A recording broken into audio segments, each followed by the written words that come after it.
Nek kowe wong tuwa kudune iso mikirne. Penyakit kowe. Kurawa tak ketapi kok ngerampok utawa kok ngrusak Karang Kadempel iki, kowe iki patih wong maling. Hah? Patih. Ana patih kudune iso mikir. Iya. Rene. Rene. Ora ana bandem watu kowe. Iya. Iya. Aduh. Kowe ngerti Bagong nek wis nesu apa? Medeni tak omong. Aku nek wis nesu tanggaku geger pitike tak blediki kabeh. Bocah aku mbok udu, Pak bledek kabeh bleh kabeh. Iya. Aku nek wis ngene iki sampe mangan wonge kelakoni tak omong. Iya aku njaluk ngapura. Aku tak bali rana dadak seneni aku kok tratapan. Aku iki lemah jantung lho, Gang. Ora perlu lemah jantung. Arep lemah lempung sak karepmu. Kowe paham ora? Karang Kadempel iki ora duwe salah ora diluput karo Goro Mitra. Durna arep boyong Semar kok wong Karang Kadempel dikatuke dosane karo piye? Karepmu piye? Iya. Agak wau kluku bareng.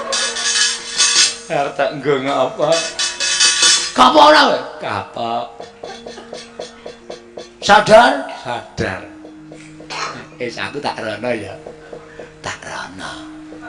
Kena rono ning ana syarate.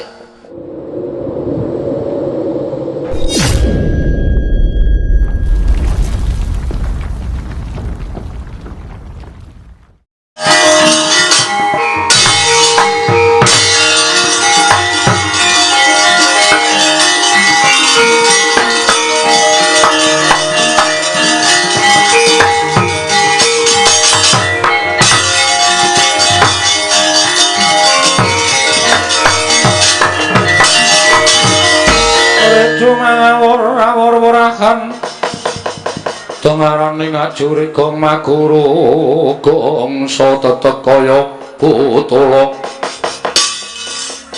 ora mandriteng kurangga esti rekatak ning kang dwaca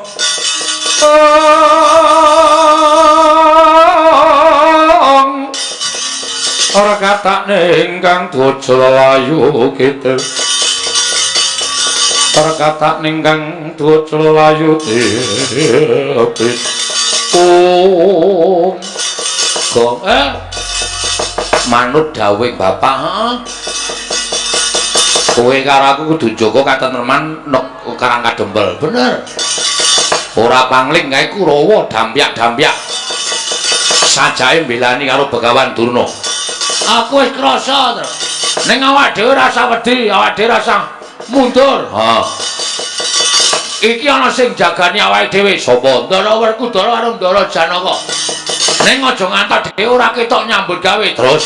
Pethoke, nek kira-kira Kurawa Mbanda kalani men ditandangi Ndara Werkudara karo Ndara Janaka, yo reng perang ora reng, perang wis siap-siap kok ya. Sang Ugaman wis nggawa glati pramuka. Duwene kuwi kaya ayo ora usah wedi karo Kurawa. Ora awir-awir antas malam-malam diputung. Ayo Reng, kowe sik tuwon dhisik. Oke. Tok dokok ngarep ya gelem mburi ya gelem mangko wae.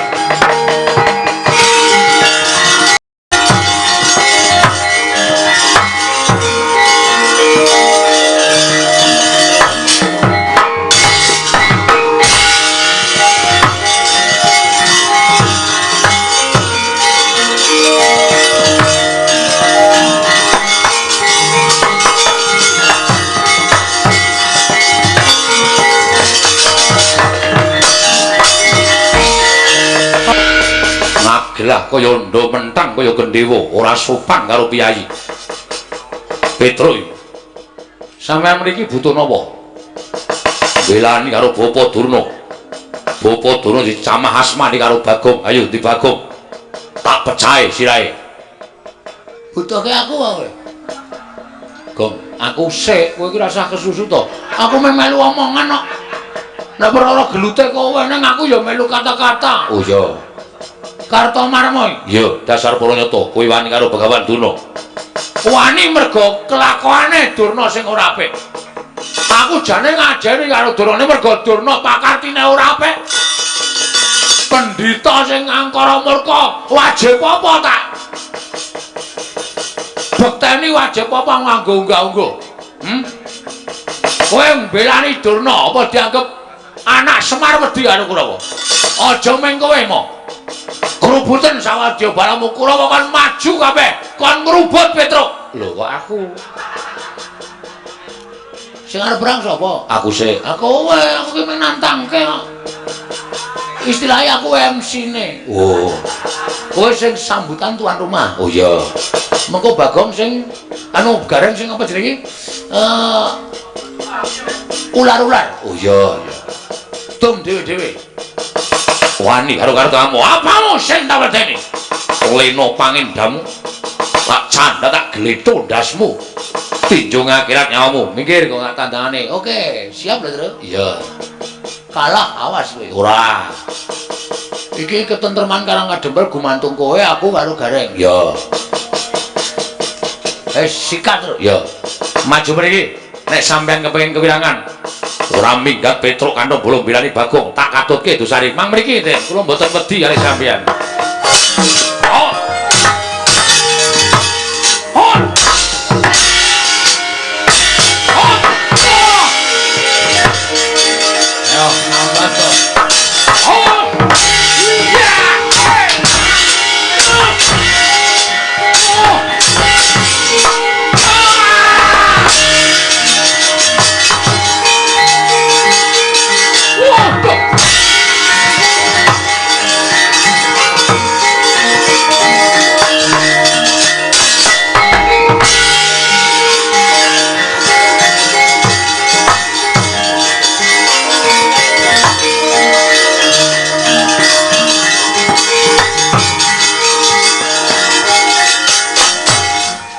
Gareng dasar kepara nyata awake ming sak bitik maju ning peperangan sing dadi nyatane Swatama anak Pendhita Durna. Ayo ora gelem ngulungke Semar Karangabang Karangkadempel piye Karangabang Karangkadempel wani mungsuh nolak Gareng tinjung akhirat nyawamu.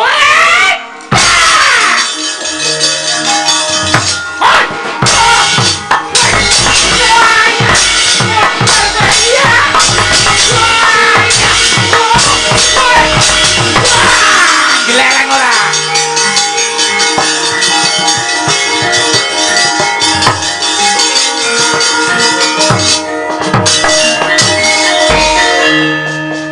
Kowe kok nglereng ya, Reng? Ayo anak buahe Bruce Lee kok.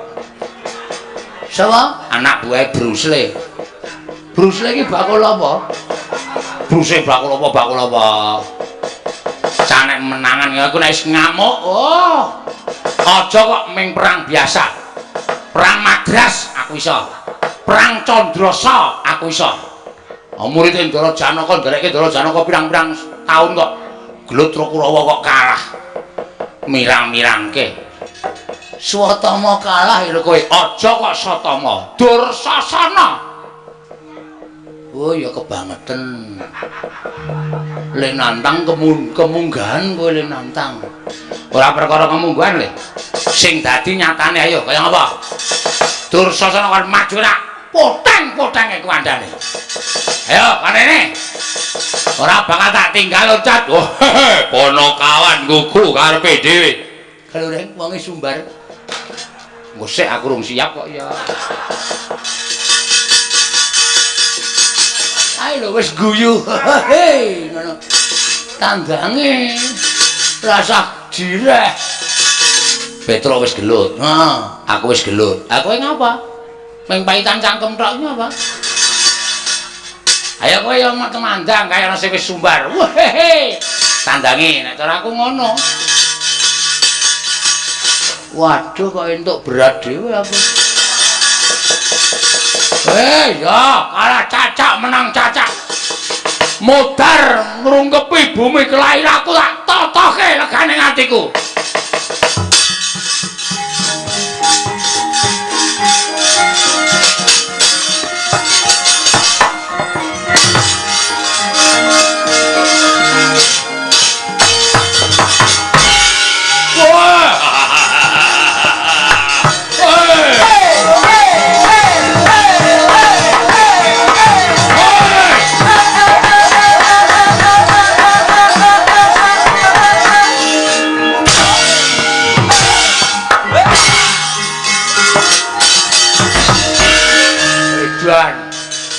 joget kok ora aturan.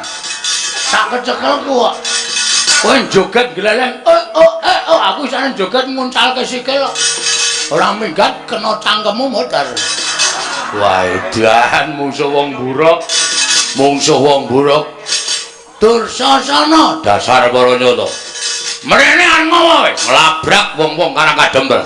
Ora minggat bumi angus Karang Kadempel. Berarti arep ngerusak Karang Kadempel. Dasar para nyoto. Sing betengi Bagong. Lho. Ayo sing gagah akeh, sing didaya akeh. Petruk kon tekan kene. Aku nek mungsuh kowe tak idake modar. Kowe tak gajule ambyar sirahmu. Aku mau musuh wong ringkih kaya kowe. Musuh ya sing gagah-gagah sisan. Musuh ya sing didaya sisan. Musuh kowe nggo ngopo? Dur, ngopo? Kowe aja sok ngembe karo wong. Aku ki arep kok niki wong digdaya selama dadi Bagong. Aku maling belum tau konangan. Apa kowe ngece karo aku? Yen ora wong limpat ora bakal kelakon to. Sing dadi nyatane. Lho, nyatane piye? Kowe apa aku sing modar ning kene? Wah, iblis larat. Ora minggat pecah sirahmu. Ya, lho. Ngopo kok nyok? Lho, kowe ngopo mau muni piye? Pecah sirahmu. Ya. Nya pecah, guys. Iki 3 tahun tak pecah dhewe ora tau iso pecah. Nya pecah, guys. Setan ora. Ayo kendeli ngono kuwi disumbari pecah sirahmu kok melayu berarti jirek. Nek sumbari pecah sirahmu dulungke sirahe berarti cah kendel. Pecah sirahmu ya guys.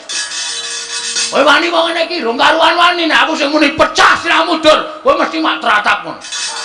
Nek aku ki wong uripe jelek kok. Dadi nggo ngopo aku urip? Urip bendina meh nyaur 2000. Esuk 2000, awan 2000, sore 2000, cekor. Nyo. Edan ora edan serius iki nyo. Ngantem sak pol-polmu nek nganti iso pecah, meguru karo kowe 20 taun aku sumpah, nyo. Weh, ya tenanan apa piye? Tenan. Yakin bola bokin. Sumpah. Ora bakal aku gawe-gawe nyo. Nek ya kowe ngantem aku sirahku ora pecah, gentenan kuwi adil. Gentenan piye? Genti aku njoto sirahmu. Lah ngono kuwi, kendel padha kendel. Mengkari kuat-kuatan sing sirahe empuk ya modar sik. Nyok wis. Weh, lah ngono kuwi ditampa ora penantangku. Wani wae, wani ya gak ditonyo. Ping pira? Manut, aku ki ping pira-pira manut kok. Atone isih kuat aku isih gelem. Nyok. Iya. Kendel tenan kowe. Wedi, nek aku madhep rene wedi, tak mungkur wis nyagene. Nyag wis. Nyobres ngono. Piye to? Kene ora gelem, kene ora gelem. Maksudmu gimana? Iya, aku ki pangeran pati kok mung karo kere kok kalah kendel. Isin aku. Ambangane aku ndisi kowe batur, aku ndisi ana. Ya ayo. Ayo. Wedi saka arep mburi wae ya ayo. Kuwi ngapa tawa apa ngapa kowe? Kaya aku iki lho nya. Lho, mat. Suwe mat. Diantem ya ora apa-apa. Mburi wae ya. Lho kene iki mat. Lho, ora gelis. Oh, mat ya mat ya ayo. Mburi wae ya ayo. Ngantem tenan modar tenan aduh. Kaya aku lho nya, iso aku ya iya kok nya. Ayo areng apa? Mburi wae nya, mburi nya. Panjange cak kendel isih. Wis ya modar tenan. Yo serius yo. Ayo. Wis aku sih manut. Manut. Nya aku sih nyok, sampean pangeran pati tak punjung nyok. Lek pecah, kowe lak domongi kok iki 3 tahun tak pecah ora tau pecah. Nah, nek sampean mecah siraku sekali tonyo iso pecah, aku mengucapkan matur nuwun. Iya. Nyok malah tok entengke patiku nyok. Pecah siramu. Nyok. Kowe iki domongi ngeyel gak wis to? Lho, wis e. Lho. Wis to? Wes. Lho, kok ora krasa? Wah, lah demet ki. Wah, ngece tenan iki. Wis tak antem kok mulih ra krasa. Edan. Wo, celeng tenan. Wah, wis ngantem to. Wis. Meneh ora? Ya meneh kene. Ya, tak hitungi lho iki wis pisan lho iki tambah meneh pindho. Ya. Engko balese pindho. Ya. Wah, dia-diamu e. Endi sing jebol? Mbok nek ngomong ora ngawur. Lho. Lho kowe mumet ya ora. Kaget ya ora. Ayo ngene iki keahlianku. Ayo kene pindho apa tambah? Wis pindho wae. Ayo kene gentenan. Oh, aduh, modal iki. Ya adil, ora kok modal adil. Ya, aduh, aduh, aduh, aduh. Aduh, aduh, aduh, aduh, aduh, aduh, aduh, aduh, aduh, duh, duh, duh, duh. Ora cerewet wae. Kayak ngantem aku kaya nyanyi malah. Nyo. Bismillah. Ya. Ora kabari sik sadurunge. Ya piye? Wingi bar tak nggo ngantil sirah wedhuse pecah dadi papat. Wah, cangkeme. Tenane asli takono Petro. Wis rasa wae. Utang loro ya rasa. Kene. Wah, modal tenan iki. Aduh. Aduh. Siap? Siap. Banyak. Wis. Akhirnya mek semono. Wah. Gile, ayo, mbok ping 5 ongkas. Ta. Ya. Mati jenengan mati jenengan. Kowe guyon kowe. Aku ngantem tenan ya, Dur. Ming kekuatanku ki ming semono kuwi. Ayo kene gentenan. Nyo. Nah, Wulu. nah. Ping 3 lho kowe. Ya. Kene. Nanti baca jadi. Mbok sing tenanan. Aku ki tenanan ya, Dur, yakin sumpah. Iki lho, sikilku sing lho, bledok mlayu rono. Iya. Pisan to lagian? Nyo. Madhep mburi. Oke, nyo. Waduh. Kurang pisan. Ya, nyo. Ta.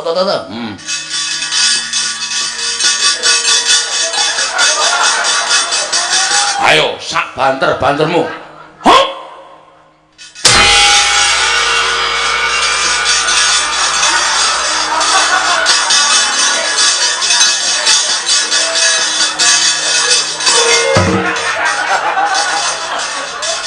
Del.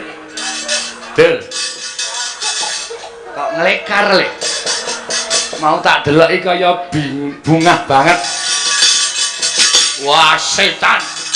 Wah, Bagong ngantem sampe. Ayo, gentenan. Makane. Wo, nun sewu man. Pun ganti sampean to. Wis ket mau. Wah, ngapunten. Ngapunten, Lek. Ayo mundur, ayo.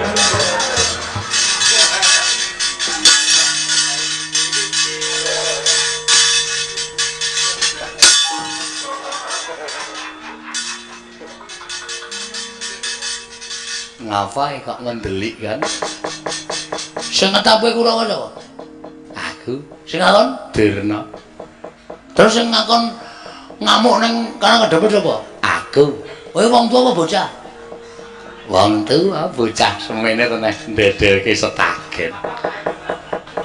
Nek kowe wong tuwa kudune iso mikir nih. Penyakit kowe.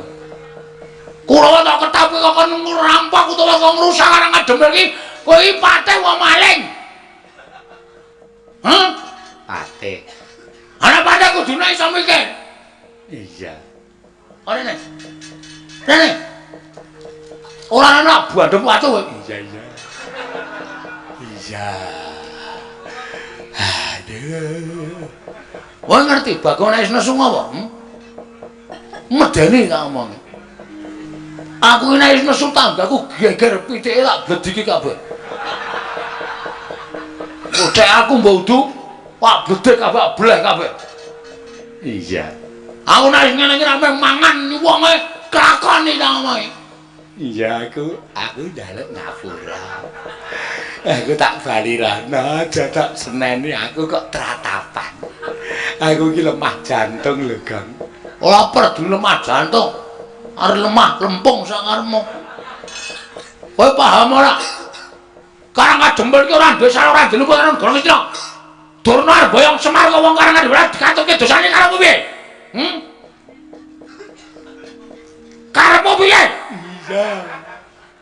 Agawa kluku bareng. Arep tak nggo ngapa? Kapok ora kowe? Kapok. Sadar? Sadar.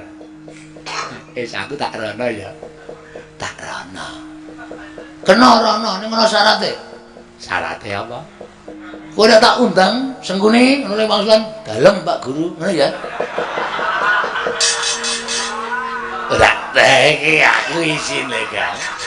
Aku wegah aku isin nek ngono kuwi Gelem ora keprok watu wae semaur. Semaur. Ah, ngono. Wiwiti ya. Ayo lungguh kisar. Nggih. Sengkuni Dalem Pak Guru. kelas piro, Lik? Kelas 3. Ora munggah ping piro? Ping 6. Ngopo kok ora munggah? Nginjen roke Bu Guru. Murid kok nginjen rok. Rok di PP. Oke to apane? Jepitane. Edan ora. Wis kono rono. Nggih. Karo nyanyi. Izin gila. Pak Gere. Masa kula nyanyi? Nyanyi ora, nyanyi apa ditunjuk? Ditunjuk. Anu nyanyi. Wis kono rono. Rembulan ngono. Lagune sing anyar iki lho, lagune si sapa jenenge? Nela Gareng. Nolo Gareng kok Nela Gareng.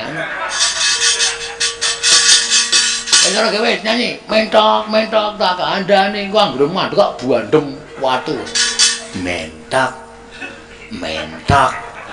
Mentok ngono ora mentok.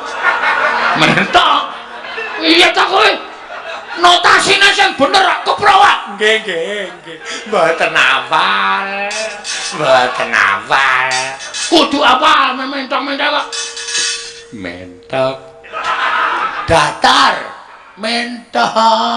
Mentok tak kandhane. Ngono.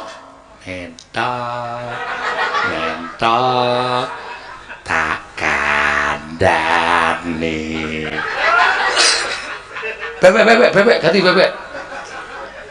Bebek atus sekali ngono wis. Bebek atus kali. Kuwi nggone mentok. Aja dinggoni bebek. Tok kon manggon ngendi? Wis nadane sak karepmu. Bebek. Anggere meneng bandem watu wis.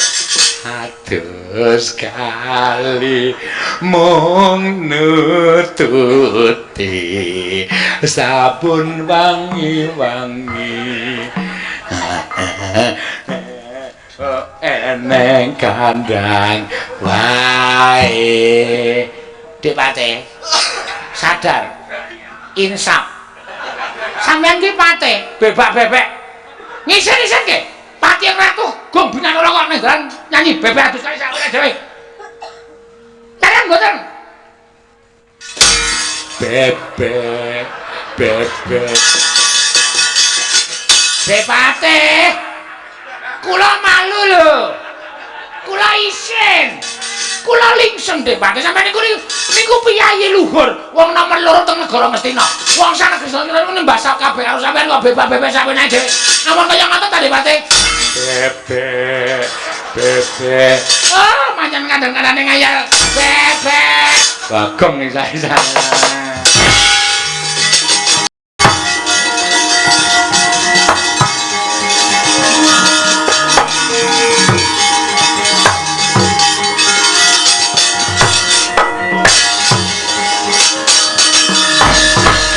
Kakang Duna pripun Pate? Sengara iso ngalahke Panakawan. Cecak nuntal cagak cebol gayu wulan wuta ngitung lintang tangeh lakone cepak wurunge. Pripun terusan? Nyuwun pambiyantune Iwang Pikulun Pandya Betari Durga wonten ing dandang manguri. Mangga Pate.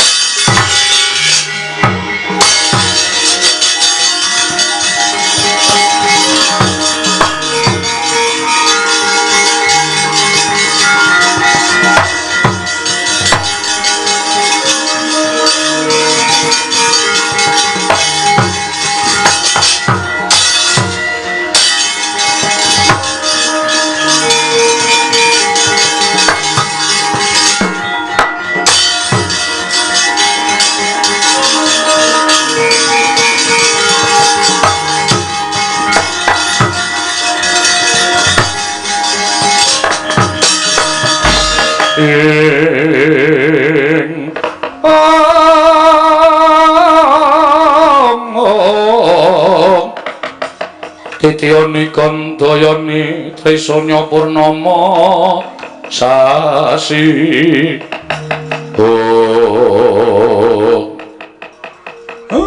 Wetro dalem Pak Parang kadempel wis padhang nggih ning isih ana gawean pripun to nek Sinuwun Ndarawati pancen aku wis utusan kalawan salah sawijining titah utawa kawula ing Karang Kadempel. Aku mau rak kandha Sinuwun Prabu Puntadewa matur yen to kabeh kudu ganep piranganing Pandhawa, aja ming 5. Ning uga ingkang duwe sambung getih kalawan para Pandhawa kudu mlumpuk ning Karang Kadempel. Nggih. Sowana ning Mandura, Sinuwun Mandura aturana tindak mrene. Waduh. Nek duka, Pak. Nek nesu ya ben nesu. Ning sing baku upama panjenengane iki duka supaya tok ganggu penggalihe men ngoyak karo kowe engko tekan kene ana Sinuwun Ndarawati. Oh nggih, ngestaken dawuh. Pamit, Pak. Sing ati-ati aja kaya bocah cilik Panakawan nggih, Pak. Jagat Dewa Bathara ya jagat pangestu Prakuta. Wonten dawuh Sinuwun. Kaget rasamu kowe tawi nyaket ana ing Gatriya Projeng Mandura. Oh, Gunawalan panampi kula sareng tampi timbalanipun Gusti kula ingkang Sinuwun ing Mandura. Tumunten sak mangke kula cemadung dawuh. Badhe wonten paridamel menapa diweji? Kakang Prakuta wonten timbalan. Jroning kedaton Mandura isine mung panjenengan ingsun garwaku Yai Dewi Rawati apa dene anakku Wisata lan sira Kakang Patih. Inggih. Mula ora ana ingkang dak caketake bisawane kejaba mung Kakang Patih Prakuta kepareng paduka miji dhateng abdipun Prakuta. Ngene. Tembang rawat-rawat bener mbok bakul sinambi wara pawarta binanku ing Karna. Nalika semono panjenengan ingsun entuk kabar saka Yayi Prabu Ndarawati yen to dina samengko para Pandhawa nglumpuk ana ing Karang Kadempel wigatine bakal nyatakake Kakang Semar Badranaya bakal duwe gawe ya kuwi mbangun jiwa wontene ukara mbangun jiwa mau wigatine kepiye lan perlune apa panjenengan ingsun durung bisa ndungkap dumene Prabu Ndarawati nganti lampun Kakang supaya prapta ana ing Karang Kadempel. Ewadina ingga sepriki jeneng ingsun durung jengkar saka kedaton ing Mandura. Lah, menika malah panjenengan menika aneh. Lho, aneh piye? Menawi panjenengan menika badhe priksa menapa ta wigatosipun Kiai Semar anggenipun badhe gadah damel bangun jiwa menika mlampah iki sampun ngantos nyuwun mriksa dhateng Kakang abdipun Prakuta ning panjenengan menika rawuh wonten ing Karang Kadempel lho. Menawi panjenengan sampun dumugi wonten ing mriku tumunten samangke badhe mangertos menapa ta wigatosipun Kyai Semar badhe gadah damel bangun jiwa. Lah menawi panjenengan menika ndangu dhateng abdipun Prakuta, kula niku mboten ngertos. Wong kula ngertos menawi Semar badhe gadah damel bangun jiwa meniki saking Paduka Gusti kula Sanata nembe kemawon menika lho. Lho la ya kuwi. Ya mung rasaku ora kepenak. Adiku ora jenak liripun. Lho Gusti. Ing atase panjenenganing ingsun kuwi Nalindra. Sak jagat Pramudita ingkang sinebut Hyang Agung ki mung siji, Nata Mandura Prabu Baladewa. Lah kok dadi aku kudu ketayanan prapta ning Karang Kadempel. Monggo Semar kuwi derajate ngaceplik, Semar kuwi ming Panakawan. Ing mestine yen to Semar bakal duwe gawe kuwi nyuwuni dipalilah marang Hyang Agung Baladewa, rawuh utawa prapta ning negara Mandura. Terus nyara widekake apa wigatine? Ora kok priyayi luhur padha diaturi rawuh ana ing Karang Kadempel. Terus aku tak takon karo kowe, Semar ki derajate apa? Lah menika panjenengan menika senengane ngendak gunaning jalma. Ngendak gunaning sak padha-padha menika mboten sae. Mampun lho Diwaji. Mboten kula badhe tutur-tutur dhateng panjenengan menika mboten. Namung estunipun tiyang sak jagat menika sampun sami prisa sedaya. Semar menika tata lair panci namung abdi nanging batos menika Dewa Ngejawantah. Jobita kula aturi menggalih. Pandhawa menika dipun mong dening Semar Badranaya nyatanipun sak mangke Pandhawa menika dados tiyang kalugeng rat Jayeng Bawana sinten ingkang boten tepang kaliyan para Pandhawa. Menawi tiang-tiang Karang Pradesan menika padha sami kedanan kaliyan para Pandhawa, anggenipun Pandhawa nika tansah raket kaliyan kawula alit. Menawi sesamining Nalindra sami tresna kaliyan para Pandhawa menika sebab Pandhawa menika tansah ngatosaken dhateng kawontenanipun negari liyan. Sampun malih wujuding titah swantah nadyan sato kewan kemawon. Sedaya menika tresna kaliyan para Pandhawa. Cobi kula aturi menggalih. Pandhawa mapan wonten ing wana boten kasangsaya dening sato kewan galak. Pandhawa mapan wonten ing Karang Pradesan tansah kathah ingkang kepengin ngampiraken lan Pandhawa supados dedunung wonten ing gubukipun. Menika teges Pandhawa menika dimbong dening Kyai Semar menika dados mustikaning jagat, mantasaning titah, unusaning jalma. Lah kok panjenengan ngendikake Semar kuwi apa lho mangke piye nampun kados mekaten. Ana tetembungan Giri Lusi jalma tan kena kinira.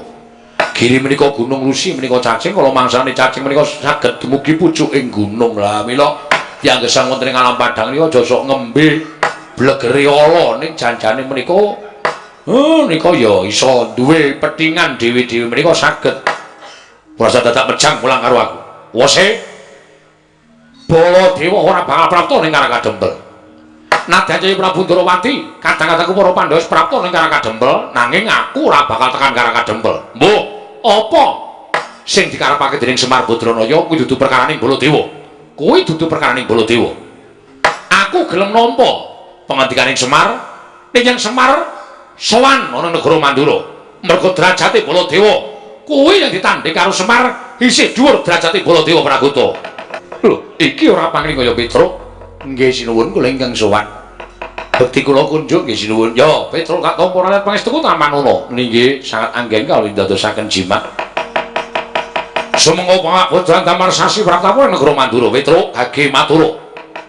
Purwa madran wusanane wigatine apa? Matur Tiyang Agung. Ya. Kula dipun utus dening Bapak Semar gandeng samangke para Pandhawa menika sampun rawuh wonten ing Karang Kadempel nenggarawipun Sri Nata Agung ing Ndarawati. Inggih menika sinuwun Prabu Sri Bathara Kresna. Lah Bapak Semar paring dawuh kaliyan Petruk, aku nyuwun sinuwun Mandura aturana rawuh ning Karang Kadempel. Aku mbutuhake Pandhawa 5 lan kang isih ana sambung rapete kalawan para Pandhawa. 1 Ratu Ndarawati, 2 Nalindra Mandura. Kesuwan kula sanipun suwun Prabu Tiyang Agung Baladewa menika wonten sukaliraning penggalih dinten sakmangke sareng sak lampah kula dak wonten ing Karang Kadempel samangke mangayu bagya Kyai Semar bapak kula nginipun badhe gadah damel mbangun jiwa. Brengking sak menika Diwaji cekap semanten atur kula mugi parangka enggalih paring dawuh samangke kersa sareng kaliyan lampah kula menapa sinuwun Prabu Mandura badhe nitih Kyai Puspadenta piyambak rawuh wonten ing Karang Kadempel. Mekaten atur kula sinuwun. Lho, dalem Sadurunge aku prapta ning Karang Kadempel saiki aku tak takon karo kowe gage wangsul ngopi takon kali Pratitis. Nggih. Janjane niate bapakmu ki piye? Niate bapakmu ki piye? Kok kepengin bangun jiwa kuwi jane sing dibangun jiwane sapa? Yen ana keterangan ingkang gemathok, yen ana keterangan ingkang terwaca, tak tampa aku bakal prapta ning Karang Kadempel. Nanging yen ora ana keterangan, iki mbok aturake marang Nata Mandura. Taunana Windana aku ora bakal tekan Karang Kadempel. Nuwun sewu nek perkara nika kula mboten ngertos. Ajeng bangun jiwa niku jiwane sapa? Napa ajeng bangun jiwa Suraya kuwi ora ngerti. Niku ora dong. Ning bapak niku niate pancen pengen bangun jiwa. Mila perkawis menika kula semanggal Sinuwun Prabu Mandura. Namung bapak ngantu-antu rawuh panjenengan. Yen aku ora bakal tekan Karang Kadempel. Lho, tegesipun apa panjenengan mboten mersakaken dhateng bapak? Napa panjenengan mboten mersakaken dhateng Semar? Sing diantu-antu Sinuwun Prabu Mandura, Sinuwun Kresna niku dalam perjalanan OTW. Ngoten. Mangke nek Sinuwun Prabu Mandura menika rawuh mriku, Sinuwun Prabu Ndrawati rawuh mriku niku gampil menggerak panjenengan prisa piyambak. Meniku panjenengan prisa piyambak niate bapak napa kok pengen bangun jiwa ni janjane mengke ajeng diterangke karo bapak dhewe ngoten lho. Mula Kang Suku wis tak tetepake iki mampu lagi matur karo utawa aku lagi paring pangandikan karo Praguta. Nggih. Yen bapakmu ora meneh keterangan iki gumathok, aku ora bakal tekan Karang Kadempel. Oh nggih mboten apa-apa, mboten apa-apa. Nek ngoten panjenengan sampun balak napa sing didhawuhke bapak. Mboten apa-apa. Kula ya ora arep meksa. Wong gunane apa kula maksa panjenengan ora gelem kok dipaksa. Ibarate kaya wong undang-undang genduren lho niki. Nek sampean gelem rawuh ya matur nuwun, ora ya ora apa-apa, ora mengaruhi apa-apa. Ngoten. Nek pancen mboten nggih mboten dados menapa. Ning mengke kula tak matur bapak, dasar lan alasane Sinuwun Prabu Mandura mboten kersa rawuh wonten Karang Kadempel niku perkarane napa kula tak matur bapak. Ngoten. Dipun cekapi semanten mawon. Kula nyuwun pamit, tambahi pangestu, kula tak wangsul teng Karang Kadempel. Ngoten. Kula tak wangsul tak matur karo Bapak Sinuwun Mandura mboten kersa rawuh teng Karang Kadempel. Baliyo dina iki kowe terus. Oh nggih, matur nuwun pamit sinuwun. Sing ati-ati aja kaya bocah cilik. Kula badhe munjuk atur diweji. Yo Praguta piye? Kula menika sareng nyumurupi dhateng kawontenan kados mekaten menika kok manah kula tumunten gelo. Lho, gelo piye?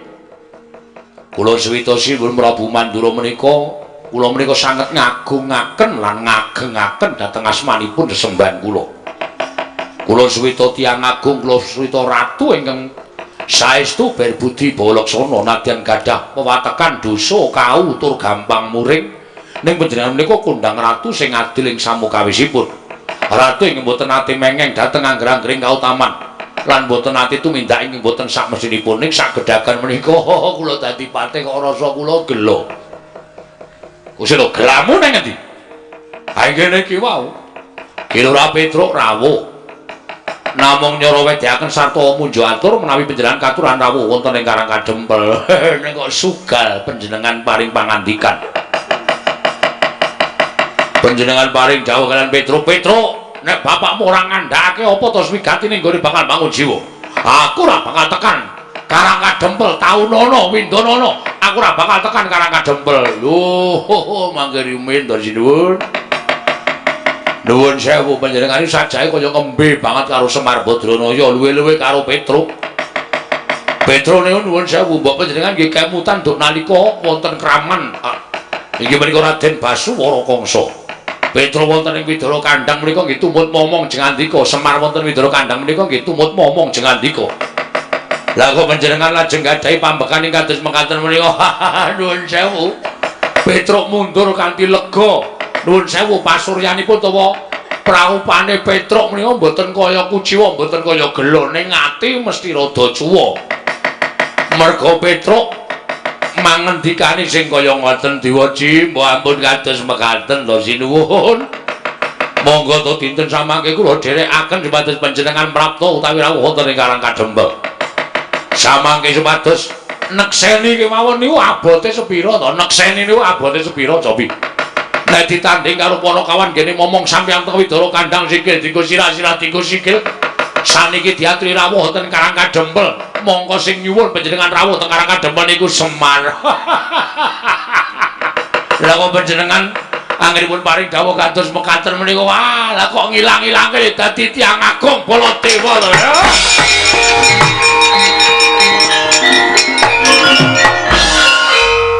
Jagat Dewa Bathara jagat Pangestunggur. Wah, Pragoto. Nadan kowe iki tak pikir-pikir patih sing gaweane gawe jengkel atiku ning tinemune bareng kowe iso ngelingake karo panjenengan ingsun yo. Ora bakal aku ngilang-ilangke labuhaning Semar Badrana ya Pragoto. Wonten dawuh. Ditiyang iki ae Puspa Denta cawis nak nitik gajahku prapta nang karang kadempel. Lah rak ngaten. Tegesipun boten dipun raosi dening para Pandhawa nggih ya Pragoto.